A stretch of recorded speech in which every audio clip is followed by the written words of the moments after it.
Amém, irmãos? Boa noite. Paz do Senhor a todos.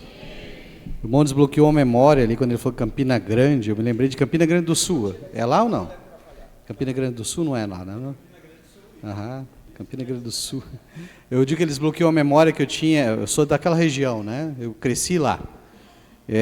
Com 10 anos de idade, eu estava me lembrando que a minha mãe me chamou e falou: vai lá na igreja.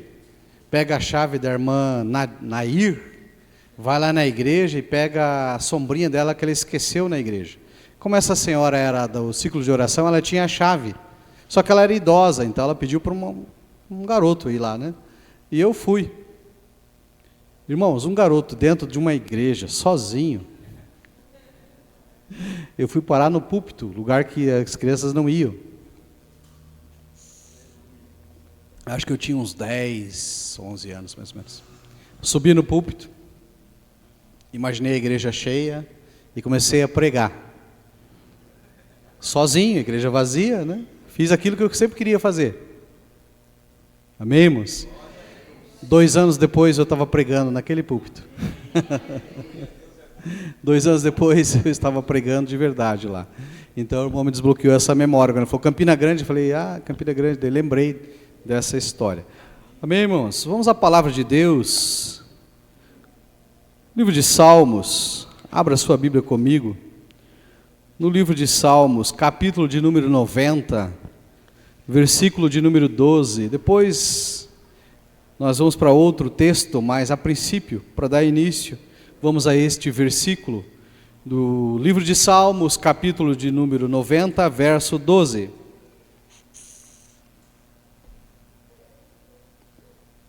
Amém? O texto nos diz assim: ensina-nos a contar nossos dias, para que nosso coração alcance sabedoria. Em outras traduções diz: ensina-nos a contar nossos dias de tal maneira que alcancemos corações sábios. Amém, irmãos? Já foi orado? Podei-vos assentar, tome seu assento e fique atento à palavra de Deus. E abra a tua Bíblia em Eclesiastes, capítulo de número 9. Eu gosto de dar títulos às pregações, que daí fica mais fácil as pessoas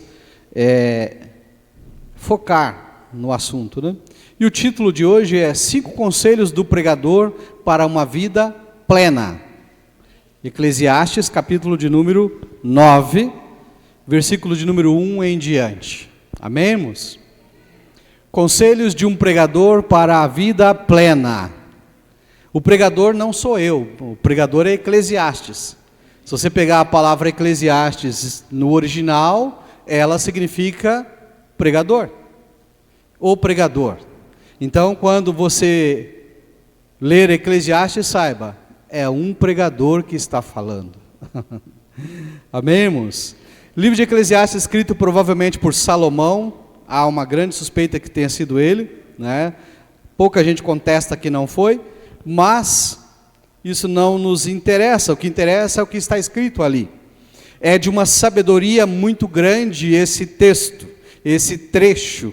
E eu estava refletindo sobre ele, e é uma reflexão que eu quero trazer para vocês nesta noite, neste lugar. Sobre 5 conselhos para ter uma vida abençoada, para ter uma vida plena, para viver ao máximo, para ter uma boa vida, para viver melhor, para viver bem. Nós encontramos dentro deste 12 versículos ali, nós encontramos uma chave, uma solução, uma maneira para você viver bem. Amém, irmãos? Vamos ao primeiro conselho que ele nos dá. Agora é claro que eu quero que você entenda o seguinte: o Eclesiastes, irmãos, ele está no Antigo Testamento. Então a concepção de vida e morte que tinha no Antigo Testamento é diferente da concepção de vida e morte do Novo Testamento. Porque a concepção de vida e morte no Antigo Testamento, ela é judaica, ela está dentro de uma cultura judaica, ela está dentro de ensinamentos judaicos. Já o Novo Testamento vem o cristianismo, aonde a cultura de vida e morte muda um pouco, o entendimento de vida e morte muda um pouco, começando pelo Cristo, que ressuscitou. Então o conceito de vida e morte que era dos judeus não é mais o mesmo para os cristãos. Então é importante que você saiba disso antes de nós continuar falando aqui. E quando eu estava orando e perguntando, Deus, o que eu vou pregar lá? A palavra vida e morte vieram à minha mente. Vida e morte. Eu falei, eu vou pregar de vida e morte? E Deus falou, você tem essa palavra. E daí eu lembrei, por que eu tinha? Porque há um ano atrás, quase um ano atrás, 11 meses atrás, eu simplesmente infartei. Fui parar infartado no hospital. Eu fiz uma pregação no domingo, normal, preguei, né? Terminei a pregação, fui para casa, 3 horas da manhã, infartando. Falei com meu irmão pegou a chave do carro e me levou para a UPA. Chegou lá, fizeram exames, está realmente infartado. E daí deu a entrada, né? Daí pensei, agora demora, né? Agora até, vai ali na UPA ali e fica esperando ali, né? Pensei assim, né? A moça falou assim, eu pensando comigo, né? Vai demorar muito. Alguém até comentou, acho que vai demorar. Outra pessoa gritou, falou, não, já surgiu uma vaga aqui. Já surgiu uma vaga. Já me transferiram para este lugar, que foi a Santa Casa de Misericórdia, lá em Curitiba, na Praça Rui Barbosa. Colocaram dentro da ambulância e me levaram para lá. Chegou lá, começaram a preparar e eu estava consciente, não perdi a consciência em nenhum momento. Consciente em todo o tempo, né? E aquela pressão muito grande no coração, aquela falta de ar, um suor, que eu não sei de onde vinha, né? Tanto suor. E eu lá na mesa, lá, as duas moças que estavam trabalhando lá, uma falou para a outra, nesse horário, vai ser difícil, né, o médico, achar um médico que esteja disponível. Ela falou assim, não, ele já aceitou, já está descendo. Doutor fulano de tal já aceitou, está vindo aí. Sei que 3 horas eu infartei, 6 horas eu já estava fazendo o procedimento. Quer dizer, o tempo curto, que ajudou na recuperação também, é claro. Mas isso tudo foi, eu penso, eu creio, eu aceito que foi provisão de Deus. Deus estava direcionando todas as coisas, colocando as coisas no lugar certo. E eu comentei com o pastor hoje, inclusive, que por estar consciente eu pude ver tudo que os médicos falavam, tudo que eles falavam. O médico até deu bronca na assistente dele, que ele pediu um stent numa medida, ela estava arrumando outra, ele falou, não, eu pedi de tanto. E daí ela trouxe, daí ele colocou. Quando ele colocou, ele falou, você vai sentir muita dor, mas eu já estava com muita dor. Daí ele falou, você vai sentir muita dor. Eu falei, mais ainda? Ele falou, mais ainda. Daí foi uma dor realmente horrível. Mas quando ele colocou, eu senti já assim que mudou alguma coisa. Que ele colocou a mola no coração e abriu a veia, que o sangue continuou a flutuar. A voz que eu tenho na minha memória é o médico comemorando e dizendo, tem vida aqui. Tem vida aqui. Amemos. Depois tive outras experiências no hospital, senti a presença de Deus, fui agradecer a Deus, senti que Deus me envolveu de uma forma gloriosa. Daí teve experiências de médicos chegando para mim e falando, olha, você é um milagre, você está aqui por um milagre. A própria médica que me atendeu falou, seu coração deve ter tido uma lesão muito grande, porque o exame foi o maior que eu já vi, me assustei até. Daí foi fazer o eco Doppler, que é aquele que vê a situação do coração. O médico fazendo o eco falou, você tem certeza que você sofreu um infarto? Eu falei, tenho. Daí ele falou, teu coração está normal, tamanho normal, batimento normal, velocidade normal, intensidade normal, tudo normal. Daí assim me deram alta, não tinha por que me segurar, né? Daí me deram alta. E eu vim para casa, louvando e agradecendo a Deus. Amém, irmãos? Então conto esse testemunho para vocês, porque eu posso falar de vida e também posso falar de morte. Eu também posso falar de vida e morte, eu também posso falar para vocês. Amém? E esse texto começa assim, no versículo 1 do capítulo 9. Refleti nisso tudo e cheguei à conclusão de que os justos e os sábios, e aquilo que eles fazem, estão nas mãos de Deus. O que os espera, seja amor ou ódio, ninguém sabe. Todos partilham de um destino comum, justo e ímpio, o bom e o mal, o puro e o impuro, e o que oferece sacrifícios e o que não oferece. O que acontece com um homem bom, acontece com um pecador. O que acontece com quem faz juramentos, acontece com quem teme fazê-los. Este é o mal que há em tudo o que acontece debaixo do sol. O destino de todos é o mesmo. O coração dos homens, além do mais, está cheio de maldade e de loucura durante toda a vida. E por fim, eles se juntarão aos mortos. Amém, irmãos? Só até aqui por enquanto. Primeiro conselho, então, que eu encontro aqui é: aprenda e entenda que Deus controla todas as coisas. Esse texto diz assim, ali no versículo 1, que tudo está nas mãos de Deus. E depois ele vai fazendo uma comparação entre os justos e os injustos, os bons e os maus. E ele diz, o fim de todos é o mesmo, que é a sepultura. Lembrem-se, o conceito de morte deles encerrava-se na sepultura. O nosso é um pouco diferente. O nosso começa na sepultura. Amém, irmãos? Mas entendam o seguinte: é tudo o mesmo destino. E depois ele diz no verso 3: este é o mal que há em tudo. Qual é o mal que ele entendeu? O mal que ele quis dizer o seguinte: não é muito justo, isso parece um mal, que todos têm o mesmo destino, que é a morte. E de fato, isso eu posso dizer, um dia todos nós morreremos. Fisicamente falando, todos nós um dia morreremos. Por mais saudável que você seja, um dia você vai morrer. Essa é uma triste notícia. Que dure muitos anos, que demore muitos anos. Eu quero no mínimo mais uns 60 anos aí, né? Então, amém, irmãos? E cuidado com o que você fala. Aprenda a falar coisas...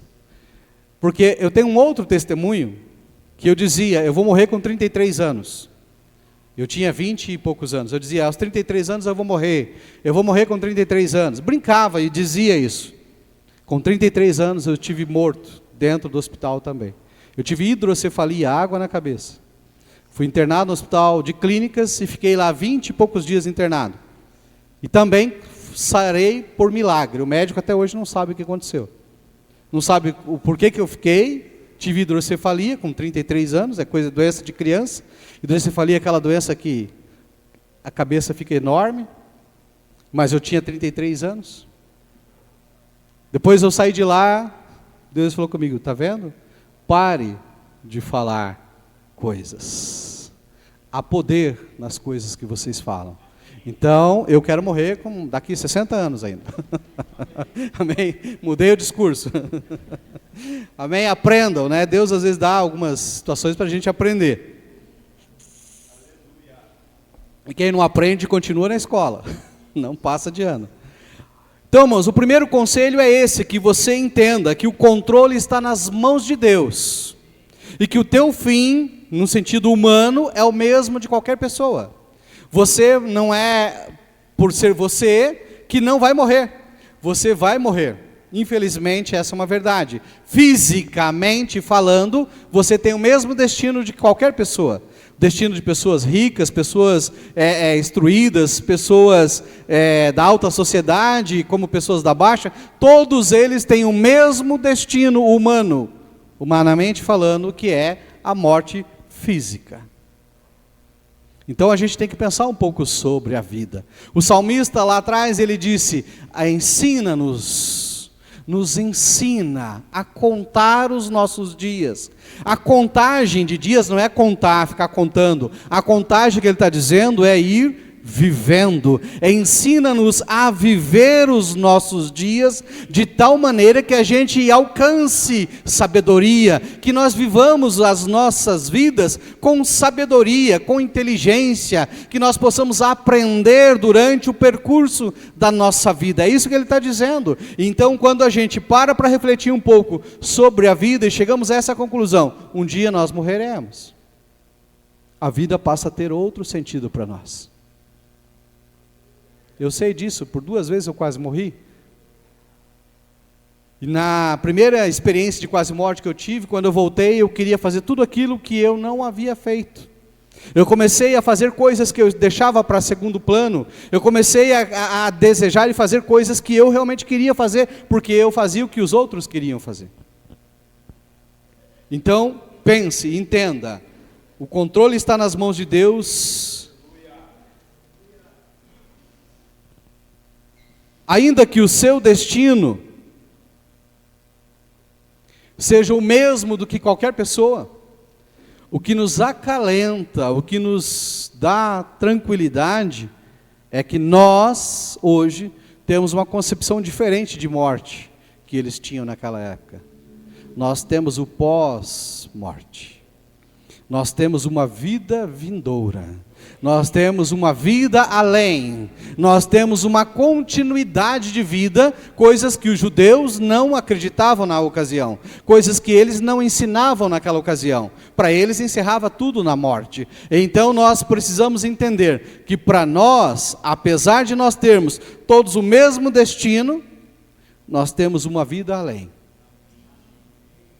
Só que a vida além depende da trajetória, da trajetória até o túmulo, da trajetória até lá, da trajetória daquilo que você faz, daquilo que você está fazendo, até o dia em que você morrer. Então, eu tenho uma vida depois, não vou me preocupar com essa. Não, não é verdade. Você precisa se preocupar com essa. Amém? E ele continua os seus conselhos. Esse é o primeiro conselho. O versículo 4 até o 9, a leitura é um pouco extensa, mas vale a pena a leitura. Quem está entre os vivos tem esperança. Até um cachorro vivo é melhor do que um leão morto. Pois os vivos sabem que morrerão, mas os mortos nada sabem. Para eles não haverá mais recompensa, e já não se tem lembrança deles. Para eles o amor, o ódio, a inveja, há muito desapareceram. Nunca mais terão parte em nada do que acontece debaixo do sol. Portanto, vá, coma com prazer a sua comida e beba o seu vinho de coração alegre, pois Deus já se agradou do que você faz.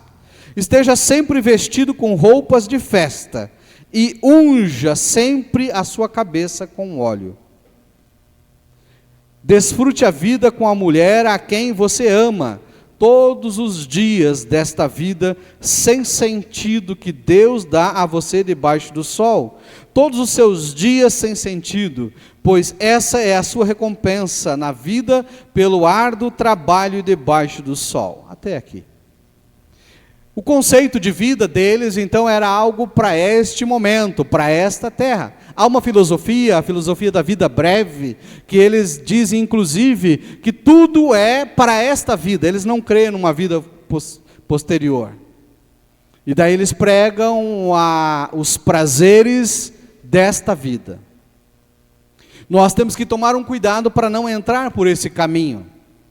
Só que nós temos que tomar também esta observação por um outro lado, por um outro viés que é interessante, que é a questão do apreciar a vida. Nós, às vezes, por pensar muito nos céus, por pensar muito no futuro, esquecemos a vida agora.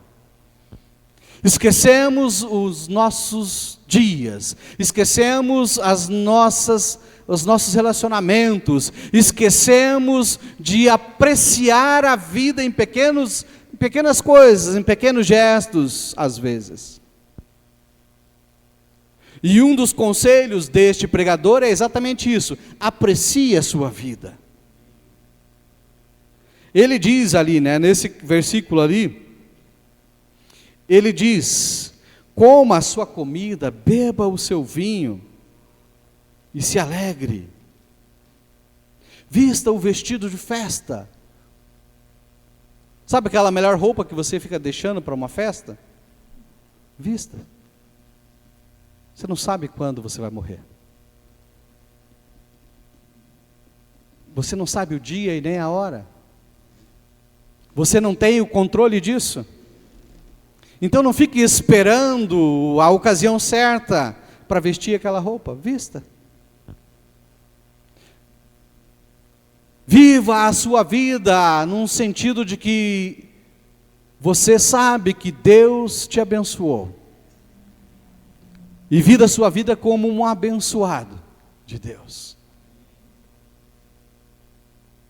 Quer ver uma coisa que eu aprendi?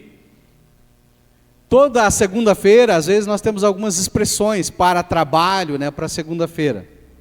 É labuta, é luta, é guerra. Você está indo para o trabalho e você encontra alguém e fala assim: estou indo para a guerra. Você está indo para o trabalho e você encontra alguém e fala: estou indo para a luta. O que sobra de uma luta? Nada. O que sobra de uma guerra? Quase nada. Quem quer ir para a guerra? Ninguém. Quem que fica feliz indo para a guerra? Ninguém.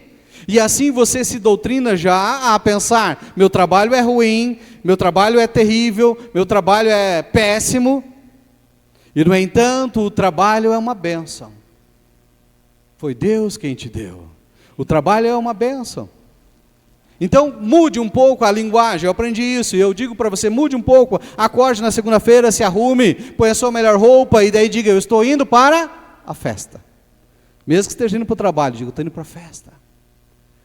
A sua condição mental já muda, você já vai melhor, você já chega lá, atende melhor, você já conversa com as pessoas melhor, o seu dia já desenvolve-se de um jeito diferente, porque a sua condição mental mudou. Amém? Mas não estou criticando ninguém que faz isso. Aqui nessa igreja ninguém faz isso, né? É nas outras por aí que tem isso. As expressões às vezes que a gente fala, mas viva a sua vida com sabedoria e aprecie a vida. Aprecie cada momento, cada segundo.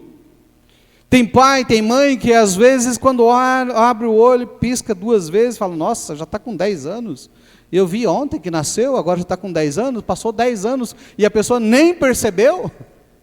Por quê? Porque às vezes ficou no celular, ficou envolvido com outras coisas, ficou envolvido com empresa, com negócios, ficou envolvido até mesmo com a igreja e esqueceu de observar pequenas coisas, pequenos momentos, pequenas situações do dia a dia da sua vida, que o pregador está dizendo: aprecie a vida.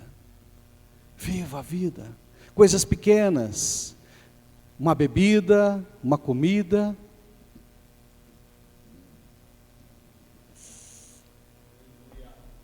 Uma coisa que ninguém sabe a meu respeito, vou contar para vocês. Mas de vez em quando, eu me dou o direito de comer em um lugar um pouquinho melhor, de comprar uma coisa um pouquinho mais cara.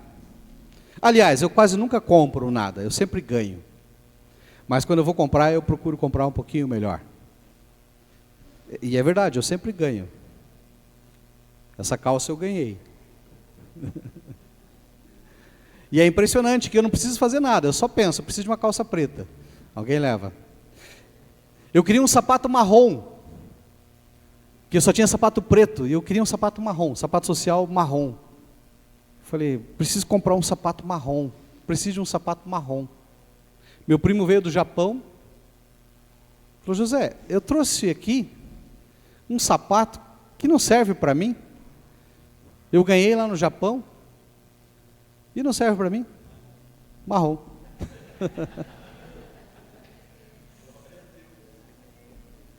Eu não preciso nem ficar orando, é só pensar.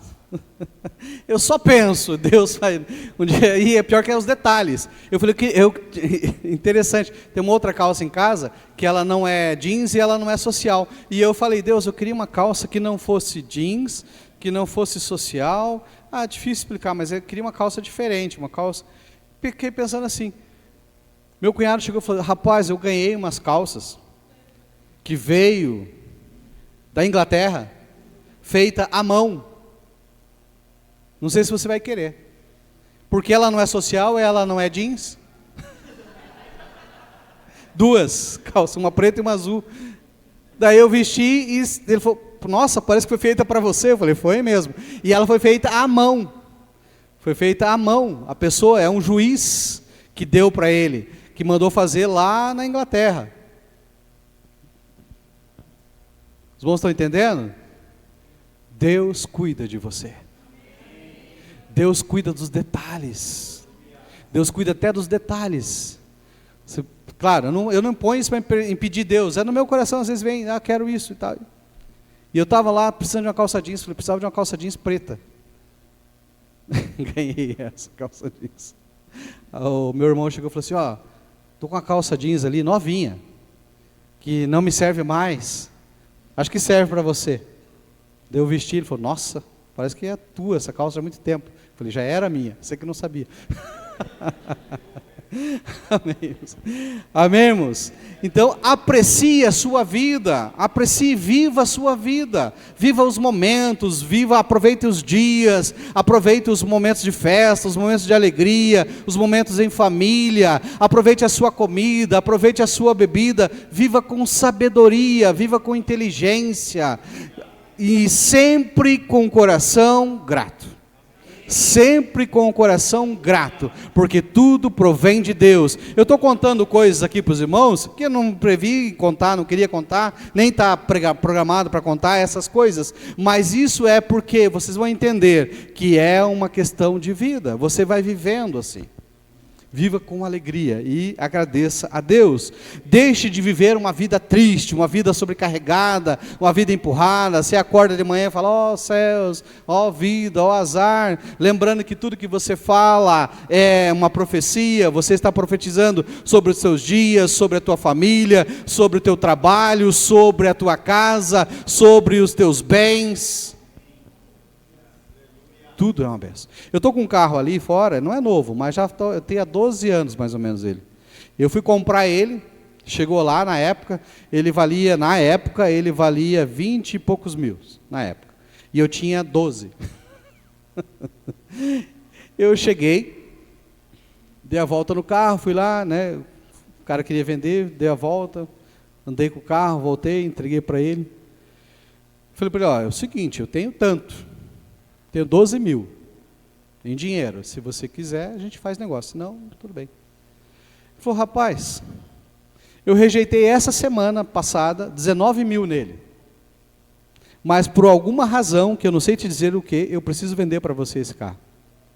E ele me vendeu o carro por 12 mil. Ele era um crente também, cantor evangélico, né? Ele falou, não sei por que, eu preciso vender para você. Eu preciso vender para você esse carro. E ele já vendeu faz 12 anos. Né? Há um tempo atrás fui visitar esse meu colega que mora do lado dele. Ele falou, José, tem um cara lá fora olhando o teu carro. Era ele. O antigo dono do carro. Dando uma volta, dele tem uma amassadinha atrás que alguém encostou em mim, não eu que bati. Alguém encostou em mim ali, bateu. Daí ele deu uma volta, olhou e falou assim, nossa, tem uma amassadinha aqui, né? Daí eu falei, o que é de arrumar? Daí não arrumei. Ele, esse amassadinho aqui não tinha, né? Eu falei, não tinha não, eu fiz depois. Anos depois o cara está cuidando do carro ainda, que era meu. Amém? E é uma benção, irmãos, é uma benção o carro. Tem os seus probleminhas de carro comum, como todo carro tem, mas é uma benção. Trabalho todos os dias, rodo 60 quilômetros todos os dias com ele. Dei aula durante 2 anos atrás, eu dei aula aqui em Araucária, por 3 meses. A minha escola chamou e falou, vou te mandar para Araucária. Daí eu falei, então tá, mas tem unidade lá? Eu não sabia que vocês tinham unidade em Araucária. Ele falou, não tem. Eu falei, mas como é que eu vou dar aula lá? Ele falou, não, vai dar na carreta.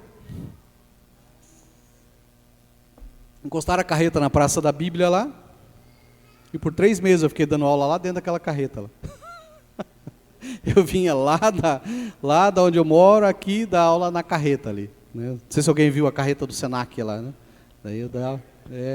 e é lá na Praça da Bíblia. 2 anos atrás eu estava lá, né? Então, agradeça a Deus e aprecie a sua vida, amém? Tem mais conselho? Tem, esse aqui vai longe ainda. Nós temos agora o verso de número 10. é o outro conselho. Ele diz assim: as suas mãos, o que as suas mãos tiverem que fazer, que o façam com toda a sua força, pois na sepultura, para onde você vai, não há atividade, nem planejamento, não há conhecimento e nem sabedoria. Amém, irmãos? Esse é o conselho dele. O que você tiver que fazer, faça agora. Aproveite os teus dias para fazer. Aproveite a sua vida para fazer. Porque um dia você vai morrer, um dia você vai deixar esta terra, um dia você não vai existir mais, e o teu trabalho não existirá. Miles Monroe, eu não sei se alguém já ouviu falar dele ou não, ele disse uma frase uma vez, e eu estava presente no ensinamento no dia em que ele estava dando lá, e essa frase marcou, e eu guardo essa frase comigo. Ele disse o seguinte: o lugar mais rico da terra é o cemitério. Porque lá tem livros que nunca foram escritos, canções que nunca foram compostas, projetos que nunca saíram do papel, invenções que nunca foram feitas, cura de doenças que nunca foram descobertas. Estava com a pessoa, mas a pessoa levou com ela. Viva a sua vida para fazer tudo que tiver à mão, ou seja, use o seu potencial, descubra o seu potencial, descubra para aquilo que você é bom, descubra aquilo em que você é bom, descubra aquilo para qual você foi feito, porque você não nasceu por um acaso. Você tem um propósito, você tem uma razão de existência. Deus não erra em pessoas. Quando você nasceu e no tempo em que você nasceu, nesta época, para esse tempo que você nasceu, você tem um potencial, tem algo que você precisa fazer e que só você pode fazer.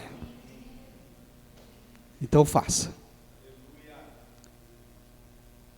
Às vezes, quando eu era pequeno, porque agora eu cresci, quando eu era criança, eu ficava pensando, eu tinha desejo de pregar, eu queria ser um pregador, e eu queria muito pregar. Eu ia lá, eu contei para vocês, eu ia lá e ficava fazendo, imaginando que eu estava pregando naquele púlpito. 2 anos depois eu estava, e é difícil, porque é uma igreja grande, com várias oportunidades, dá oportunidade para uma criança pregar, e eu fui lá e fui pregar. E eu comecei, claro, tudo errado, falando tudo errado, ensinando tudo errado, e começou um desejo muito grande por teologia no meu coração. Eu fiz um curso teológico dentro da igreja, mas eu queria fazer fora da igreja, eu queria algo fora das portas da igreja, eu queria conhecer a teologia fora. E daí eu falei, mas eu não posso pagar uma faculdade, custava R$600, para algo que quem é teólogo sabe que não é um retorno, é um dinheiro que se vai e não volta. E eu comecei a orar e comecei a fazer Enem. Fiz o primeiro Enem, não passei, fiz o segundo Enem, não passei. Não que eu não passei, eu passava, mas eu conseguia bolsa para outras coisas.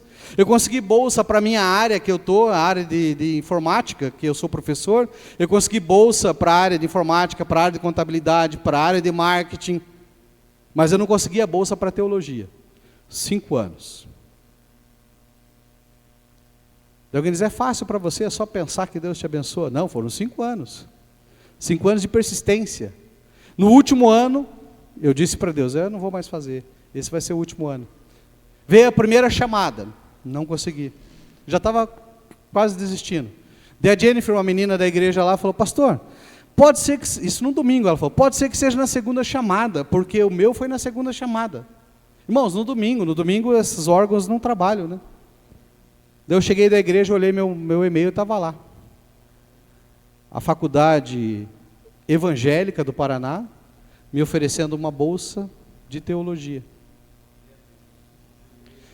Tem 3 faculdades que são consideradas as melhores, na época eram, hoje não é mais, porque a FEPAR já deixou de existir, hoje ela é Mackenzie, né?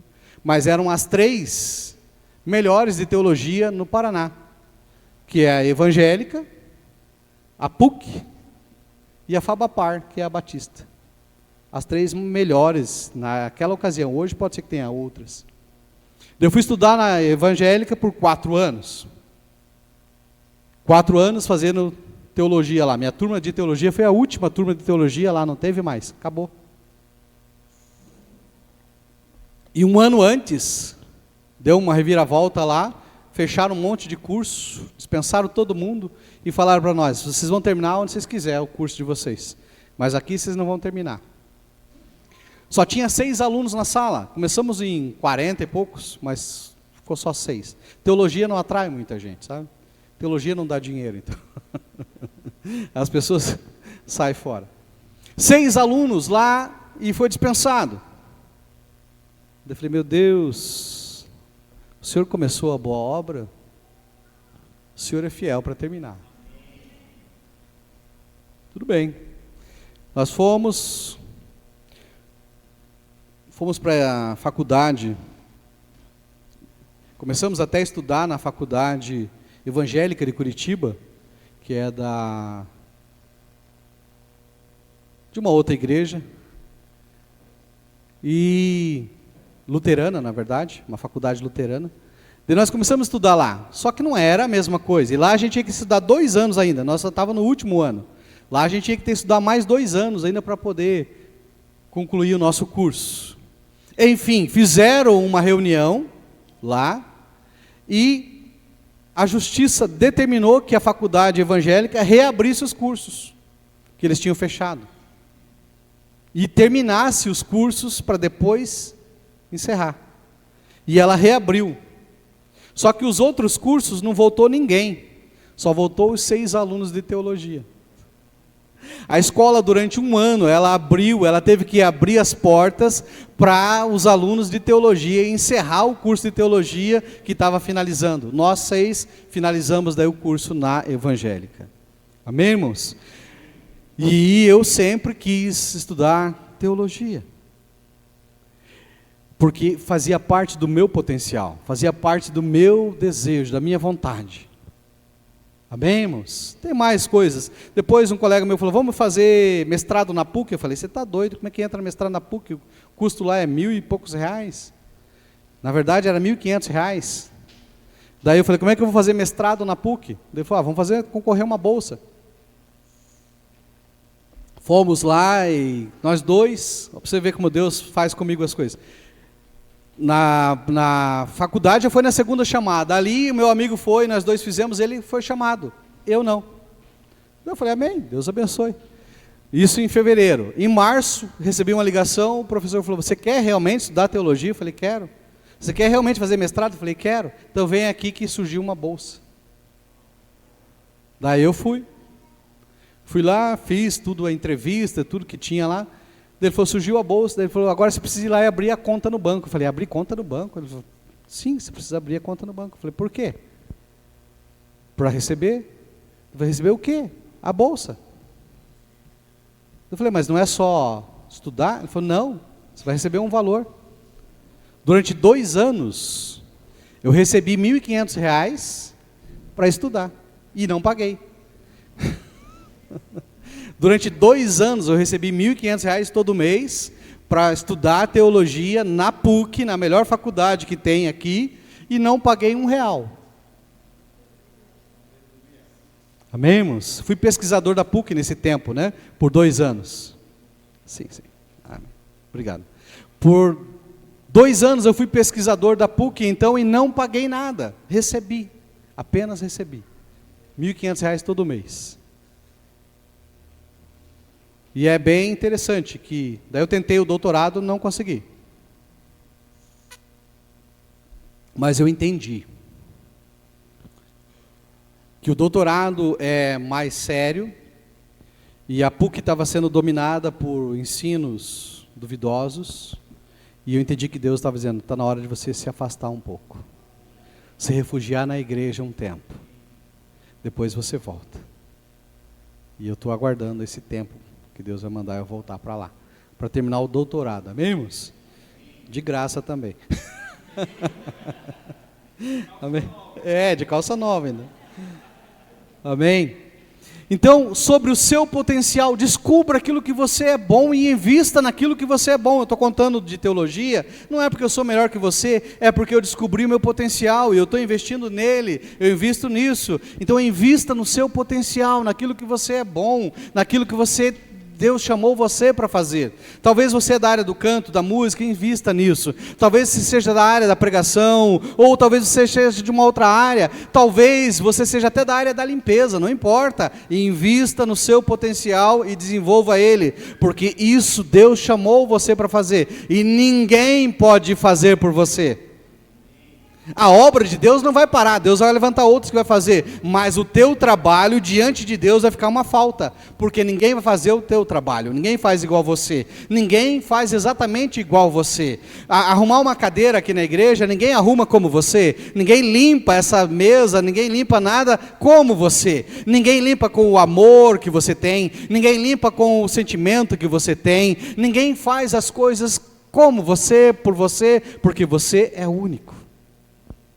Você é único diante de Deus, e o teu potencial, aquilo que você nasceu para ser, só você pode, ninguém pode, amém, irmãos? Entenda, ninguém pode fazer no seu lugar, ainda que Deus levante outra pessoa para suprir a necessidade da obra, nunca será o teu trabalho, porque o teu é diferente, amém? Eu creio nisso, eu prego, ensino sobre isso há muitos anos, sobre propósito de existência, sobre a razão pela qual você está aqui, porque isso me ajudou muito. Eu estava num período em que eu estava caminhando até para a beira de talvez um suicídio, alguma coisa assim, entrar em depressão e coisas do estilo, mas um dia Deus falou comigo, através da sua palavra, Deus falou comigo, você é único, você tem propriedades únicas. Eu tinha muito trauma com a minha altura, hoje eu faço piada com ela, mas eu tinha muito trauma com a minha altura, eu tinha muito trauma com a família que eu tinha nascido, eu tinha muito trauma com isso, e Deus foi tratando uma a uma. Quer ver um exemplo? Eu não sei aqui se alguém tem esse problema, mas se alguém tiver problema com a família, deixa eu te falar, tem pessoas que têm problema com os pais, né? Queriam ter outro pai, queriam ter outra mãe, ou nem conhece o pai, ou nem conhece a mãe, e daí pega raiva, ódio do pai, porque o pai abandonou a mãe, não sabe quem é, queria que o pai fosse outro.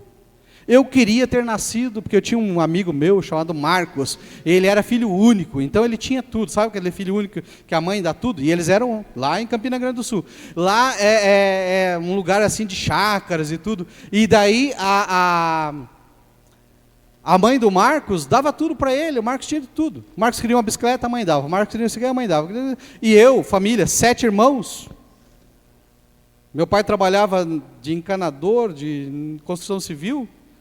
O que eu queria, não dava para dizer o que eu queria.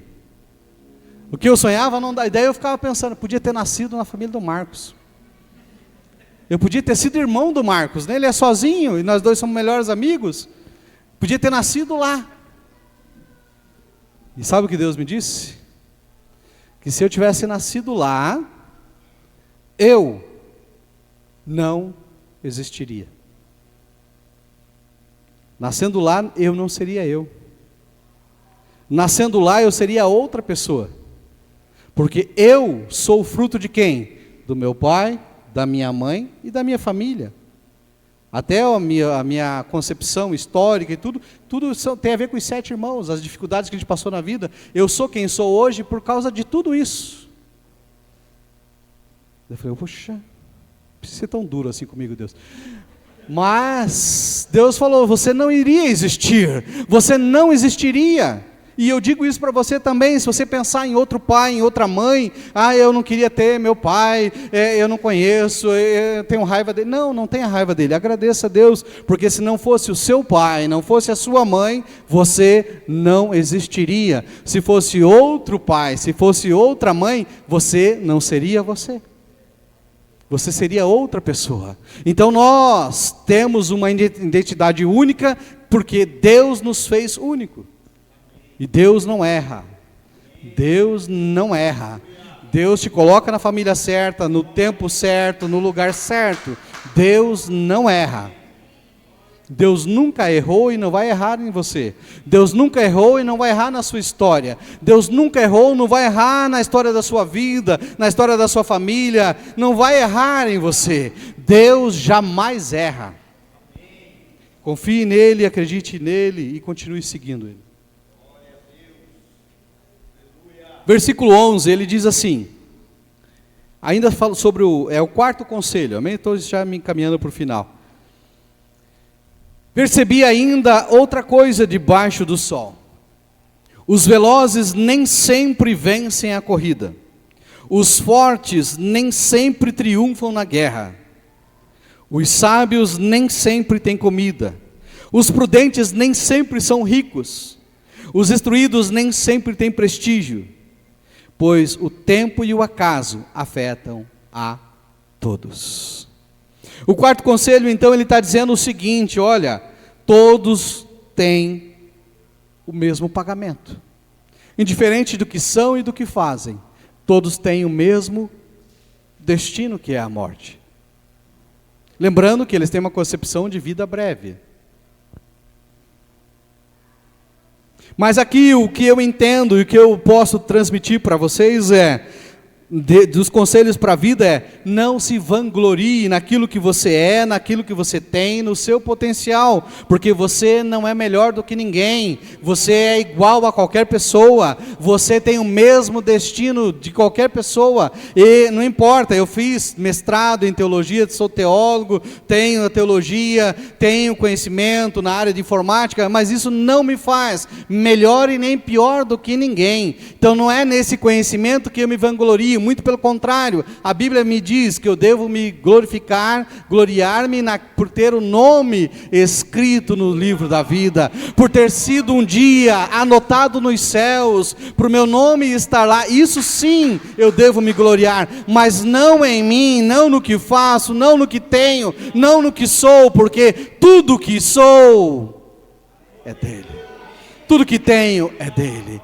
Tudo que me pertence é dele, tudo veio dele, tudo é para ele, tudo vai para a glória dele. Então não se glorie no que você tem, não se glorie naquilo que é teu, não se glorie naquilo que você recebeu. Pelo contrário, entregue tudo para Deus, use tudo com sabedoria. Esse é o outro conselho, o quarto conselho. E o quinto conselho, para fechar, ele diz assim, além do mais, no versículo 12, além do mais, ninguém sabe quando virá a hora. Assim como os peixes são apanhados numa rede fatal, e os pássaros são pegos numa armadilha, também os homens são enredados pelos tempos de desgraça, e caem inesperadamente sobre eles. Ou seja, nós não temos o controle do tempo. Nós não controlamos o tempo da nossa vida, nós não controlamos o tempo. E tempo, você sabe que existe duas palavras para tempo, uma delas é cronos e a outra é kairos.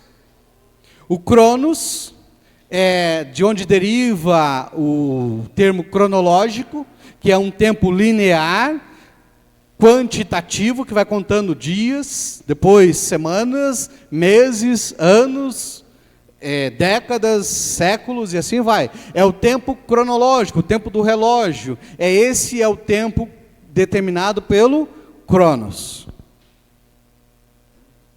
Quem foi Cronos? Na verdade, Cronos vem de uma ideia, uma mitologia, uma história mitológica da mitologia grega. Cronos é um deus grego que se juntou com a mãe, matou o pai e assumiu o lugar dele. O pai desse Deus era o Deus de todas as coisas. Estou falando da mitologia grega, irmãos, entenda, não tem nada a ver com teologia. E esse Cronos, junto com a mãe, matou o pai dele e assumiu o lugar, virou Deus. Só que aquilo que ele fez, ele temia que acontecesse com ele. Então ele começou a devorar todos os filhos que ele tinha. Nascia um filho e ele devorava, porque ele pensava, vai crescer e vai tomar o meu lugar. vai fazer o que eu fiz com meu pai. E ele vai crescer, vai virar um Deus, vai tomar o meu lugar. E ele começou a devorar todos os filhos dele.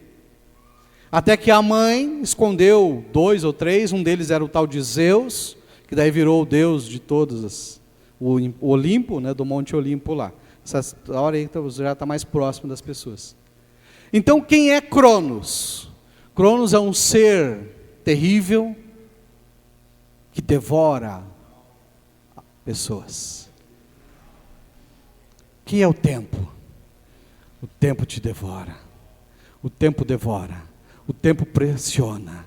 O tempo nos devora. O tempo é como um Deus que está sempre querendo nos devorar, sempre querendo nos pressionar, sempre nos colocando na parede, dizendo: olha, você não tem mais tempo, você não pode mais.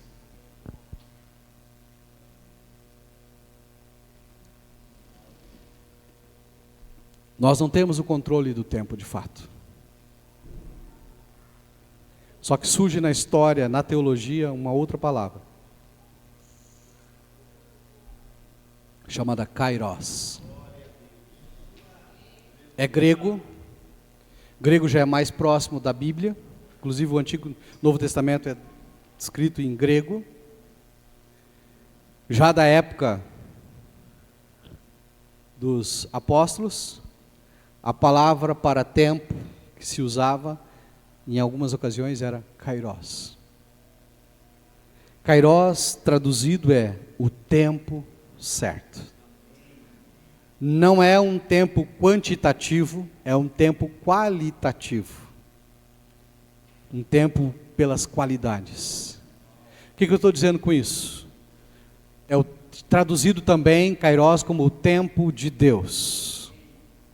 O tempo certo, a hora exata, o momento oportuno. Deus tem o controle do tempo. Deus tem o controle das horas. Deus tem o controle do momento exato. No momento exato, Deus age. No momento exato, Deus sabe, Deus faz as coisas acontecerem no momento dele, no tempo dele, no kairos de Deus, no tempo certo, no momento exato. Eu lembro da Bíblia, quando eu vejo Jesus, estava lá, vieram falar para ele: ó, Lázaro está morrendo. Ele fala: espera, não é para a morte. Ficou lá. Depois ele veio, quando chegou lá, falaram: já faz 4 dias que está morto já. Você atrasou. E se você ler o texto, você pode ler, Jesus fez questão de ficar lá, de se atrasar, ele fez questão de esperar passar 4 dias. Claro que tem uma história de que 3 dias depois o espírito ficava vagando em torno do corpo, por isso ele esperou passar 4 dias, para que ninguém pudesse dizer: não, o espírito estava lá, e daí reviveu novamente a Lázaro. Então ele esperou passar 4 dias, por quê? Porque Deus não perde o controle do tempo. Para ele não estava atrasado 4 dias, para ele não estava atrasado, ele estava no tempo certo, na hora certa. Eles falaram: ah, mas você está atrasado. Ele falou: me mostra onde ele está. Daí mostraram, ele falou: ah, vem para fora, Lázaro, sai daí. E daí ele levantou e veio, porque Deus estava no tempo certo, no momento oportuno, na hora dele, para realizar aquele milagre diante de várias pessoas. Deus realizou aquele milagre que impactou aquela região naquela época. Deus não perde o controle do tempo, é dele o controle do tempo. Você não controla o tempo, nós não temos o controle do tempo. Quando nós percebemos às vezes o tempo que nós vivemos, que nós estamos inseridos nesse cronos, ele quer nos devorar, ele quer nos pressionar, mas Deus nos tira disso.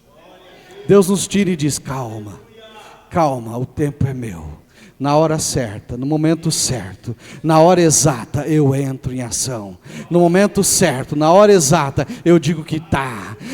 A médica fez o exame lá e estava com a troponina bem alta. Ela falou: me assustou porque era o mais alto que eu já tinha visto em toda a minha vida. Mas eu entrei num lugar para agradecer a Deus. Senti a presença de Deus como se fosse um forno me abraçando. Acho que Deus estava dizendo: é agora, é agora. Vou restaurar teu coração agora. Você vai ter o teu coração de novo, normal. Vai ter o teu coração normal, porque era o tempo de Deus. Era o tempo de Deus. Perguntaram para mim, pastor, você não ficou com medo? Eu falei, não, fiquei. Impressionante. Eu não fiquei com medo hora nenhuma. Nem na hora da dor eu fiquei com medo. Eu só pensava em Deus e dizia, Deus, a minha vida é sua. Deus, a minha vida é sua. Eu pertenço a Ti, minha vida é sua. A minha vida pertence a Ti. E Deus, de fato, sabe disso. E Ele me deu mais um tempo de vida. Amém, irmãos? Então, esses são alguns conselhos sábios para esta vida. Resumindo, o controle é tudo de Deus. Aprecie a sua vida. Descubra e viva o seu potencial. Depois, não se vanglorie pelo potencial que você tem. E quinto e último, o tempo de vida pertence a Deus. Ele sabe o tempo da sua existência. Ele sabe o tempo que você tem.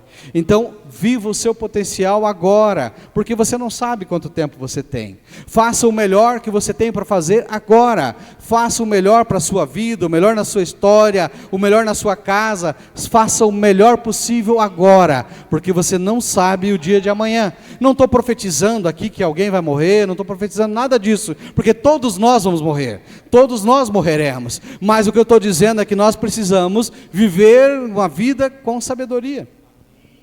Há uma frase que é filosófica, que eles falam assim, carpe diem. Alguém já ouviu falar ou não? Carpe diem. Já ouviram falar alguém? Quem já ouviu essa expressão aí? Algumas pessoas. Carpe diem quer dizer aproveite o dia.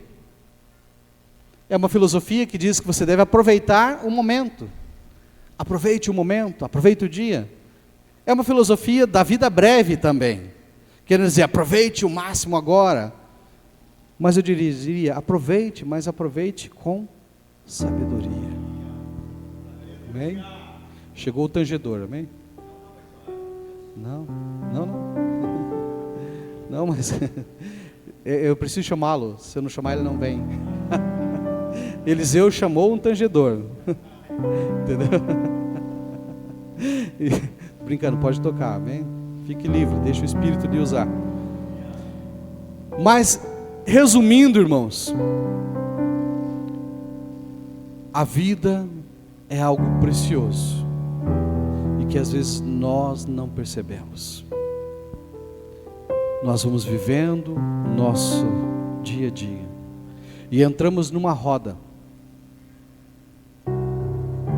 de rotina o tempo todo. Meu conselho é: quebre a rotina de vez em quando. De vez em quando sente num lugar diferente. De vez em quando faça coisas que você não está acostumado a fazer. De vez em quando reúna pessoas que você não está acostumado a reunir. De vez em quando abrace pessoas que você não está acostumado a abraçar. Eu tenho dificuldade, eu sou descendente de alemão, então dá para ver que eu sou loiro, alto.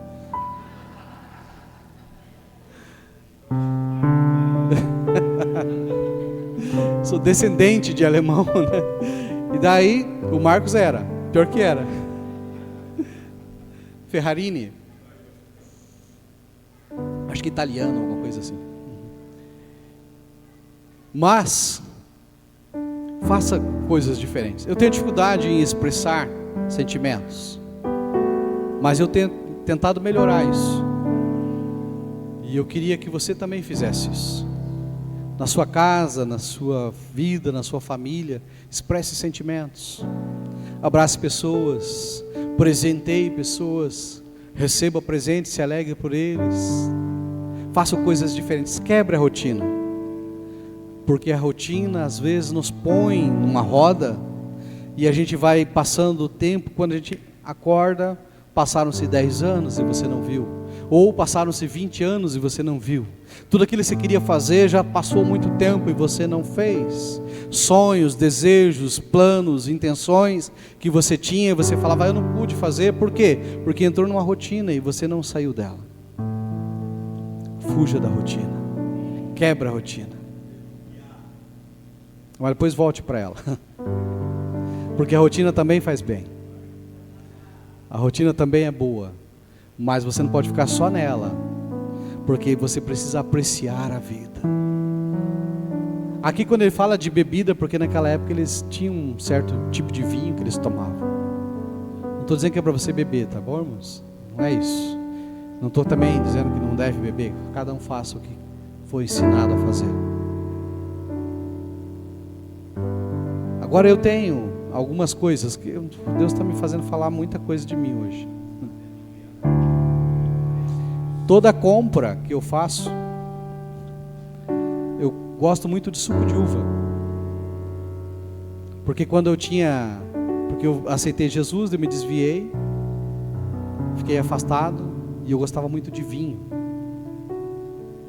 E eu gosto do sabor da uva. Então eu tomo suco de uva. Já me ofereceram vinho, de graça inclusive, essa semana ainda. Tal de chopp de vinho. Entrei no mercado para comprar, sabe aquelas degustadoras? Quer provar o nosso chopp de vinho gratuitamente, um copo gigante assim? Falei para ela, não, eu nem bebo. Falei para ela. Ela falou porque eu falei, não, eu não bebo mais, faz muitos anos. A última vez que eu bebi uma bebida alcoólica eu tinha 17 anos de idade. É bom contar isso para vocês. Com 17 anos eu fiz um pacto com Deus. Eu estava virando um alcoólatra. Eu estava bebendo tudo que eu tinha de dinheiro. E eu estava fora da igreja.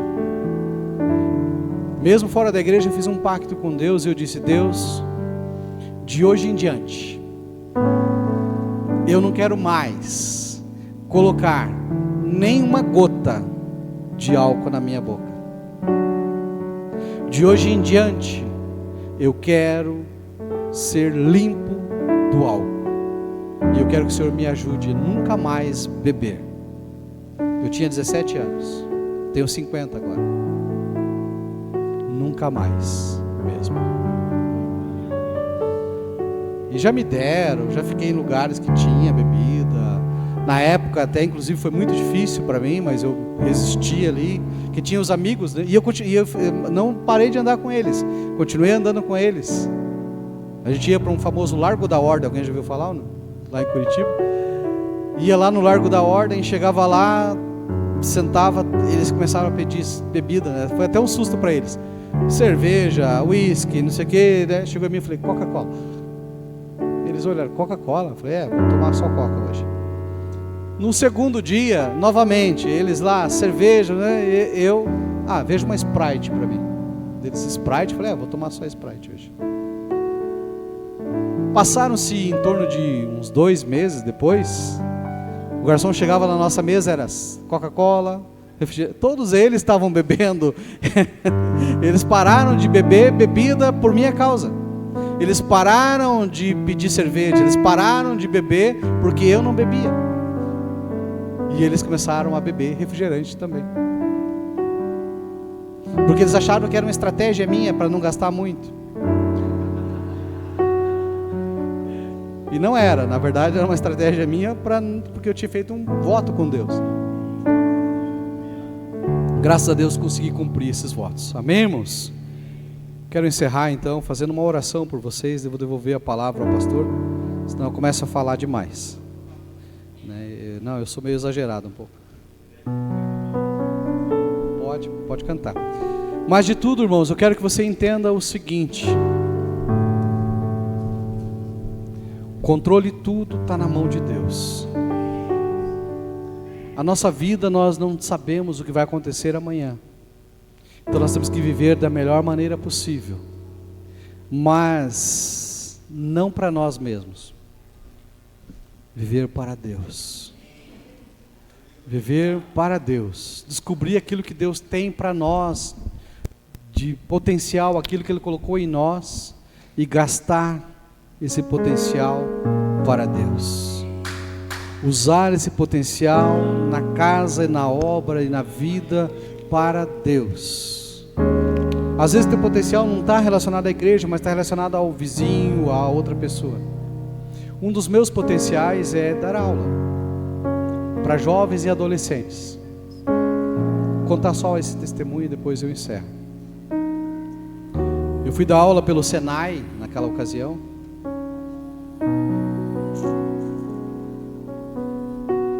num bairro chamado Bairro Novo, perto da Vila Osternac. Dizem que é um lugar terrível, de fato é. Eu cheguei lá para dar aula para jovens e adolescentes, todos eles afundados em tráfico, drogas e tudo mais.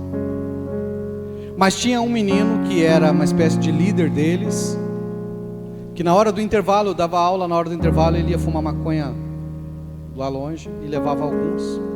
Às vezes voltava e ficava rindo o tempo todo lá. E eu identifiquei que era ele quem era o líderzinho, né? E eu comecei a falar com ele. E eu dizia para ele: Mateus, que era o nome dele, pare com isso, Mateus.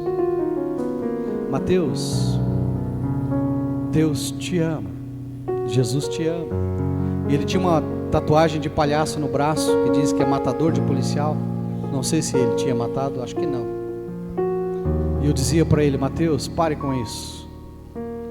Deixe as drogas, Mateus, as drogas não te trazem nada. E eu sempre falava de Deus para ele. E eu sempre dizia para ele deixar isto. Isso eu lembro que era uma sexta-feira, e quando ele saiu, a aula era de manhã, ele saiu dizendo para os meninos e para nós todos lá, que ele tinha comprado muita droga e ele ia usar tudo naquele final de semana. Segunda-feira o Mateus não aparece. Terça-feira o Mateus não aparece. Quarta-feira o Mateus aparece, com o pai do lado. E o Mateus veio na minha direção, ainda lá fora da escola, do lugar onde dava aula, que era no CRAS do Bairro Novo. Ele veio na minha direção, eu saindo do carro, ele veio e falou: professor, eu preciso te contar por que eu não vim esses dias. Eu falei: conte. Daí ele falou assim: eu passei mal e fui internado. E lá no hospital eu tive um sonho. Eu sonhei que eu morri e eu fui parar num lugar que tinha muito lixo. E nesse lugar que só tinha lixo, eu escutava uma voz que dizia: pare, Mateus, e volte. E era a sua voz. E eu queria te agradecer. E eu queria saber se o professor deixa eu contar isso para os meus alunos, meus amigos, que era. Eu falei: claro que pode. Daí ele entrou, o pai dele me chamou e falou: professor, o Mateus não teve um sonho. O Mateus teve paradas cardíacas. Ele foi ressuscitado pelos médicos. E ele de fato morreu. E eu entendi então o meu papel como professor lá. Eu só fui uma vez naquele lugar, só nessa época. E eu sempre falava para ele. Eu estava terminando mais um mês de aula, daí saí de lá. Aquilo que eu sei do Mateus, hoje ele está na Igreja Assembleia de Deus, participando do grupo de jovens da Igreja Assembleia de Deus. Mateus começou a falar para aqueles amigos, naquele dia mesmo, falar para eles que eles deixassem as drogas, porque ele tinha quase morrido por causa das drogas, e lá que ele teve um sonho, ele contava que tinha um sonho, que ele ouviu a minha voz falando. Aqueles meninos ficaram todos eles impactados. Uma outra menina, não vou dizer o nome porque é bem diferente, pode ser que alguém conheça, ela chegou para mim e falou: nossa, professor, que ela era, das meninas ela era a chefinha. Ela chegou: professor, é outra pessoa, o Mateus em 15 dias é outra pessoa. Daí eu falei para ela: Mateus teve um novo nascimento, Mateus nasceu de novo. Amemos. Então descubra o seu potencial e use ele em favor do reino. Eu estava lá dando aula, mas não é apenas dar aula. Eu estou lá para influenciar pessoas. Eu estou lá para falar com pessoas, com jovens, geralmente dessa área, desse meio. Quando eu estive dando aula aqui na Carreta, tinha alguns também assim, que eu tentava me aproximar e falar com eles de Deus. Descubra o seu potencial.